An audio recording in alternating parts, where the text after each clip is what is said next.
Le président de la République Bassirou Diomaye Faye porté à la tête de la conférence des chefs d'État et de gouvernement de la CEDEAO. Il succède ainsi à Julius Maada Bio de la Sierra Leone qui lui transmet les emblèmes de l'institution sous-régionale. Un mandat de confiance pour conduire notre communauté vers plus de sécurité, d'unité et de souveraineté. Je tiens d'abord à renouveler mes remerciements au président Julius Maada Bio, président en exercice sortant de notre conférence pour ses efforts constants en faveur de la stabilité, de la cohésion et de la consolidation de l'intégration sous-régionale.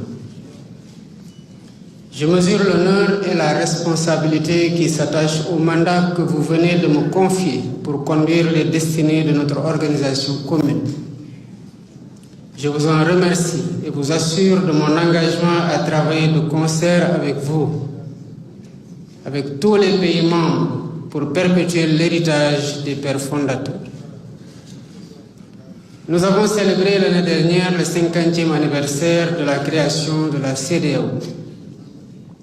Nous pouvons être fiers du chemin parcouru sur les traces lumineuses des pères fondateurs, dont la vision éclairée continue de guider notre marche commune et solidaire vers l'intégration sous-régionale. Le président Diomaye Faye a dressé un diagnostic sans complaisance de l'état de la communauté. Une économie résiliente mais encore vulnérable, une région fragilisée par le terrorisme et des institutions à réformer. Nos acquis sont indéniables, tout comme nos défis aujourd'hui. Expansion du terrorisme, tensions inter-États ou intra-étatiques, recul démocratique avec la recrudescence des coups d'État, sans oublier l'ingérence politico-militaire étrangère.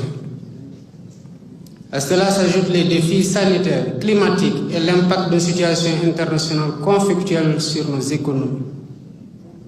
Tout cela, ajouté à la fragmentation de notre communauté, fragilise davantage nos efforts de développement et nos acquis en matière d'intégration. C'est dire combien il urge de travailler pour les retrouvailles de toute la famille ouest-africaine, afin de consacrer toutes nos forces et nos ressources aux projets et initiatives communautaires qui nous rassemblent. Le chantier de raffermissement des liens de confiance entre les peuples et les dirigeants me semble être aussi une urgence.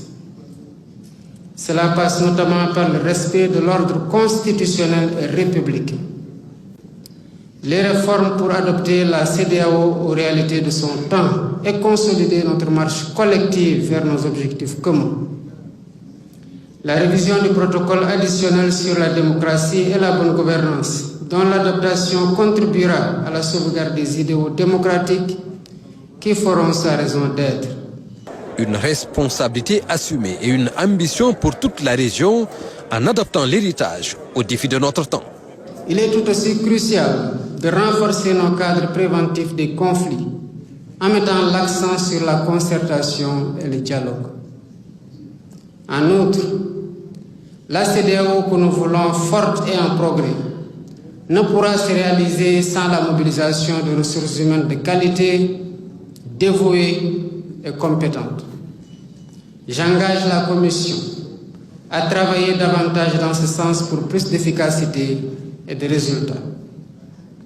Chers collègues, en acceptant avec responsabilité cette mission que vous venez de me confier, je garde à l'esprit le lourd héritage de 50 ans d'efforts, de solidarité et de construction patiente, portés par la vision et l'engagement de nos illustres anciens, qui ont cru envers et contre tout en l'idéal de l'intégration. Je m'engage avec vous à faire vivre cet héritage en l'adaptant aux défis de notre temps, à savoir la sécurité collective, la stabilité institutionnelle, la souveraineté politique et économique et une voix de l'Afrique de l'Ouest plus audible et plus crédible.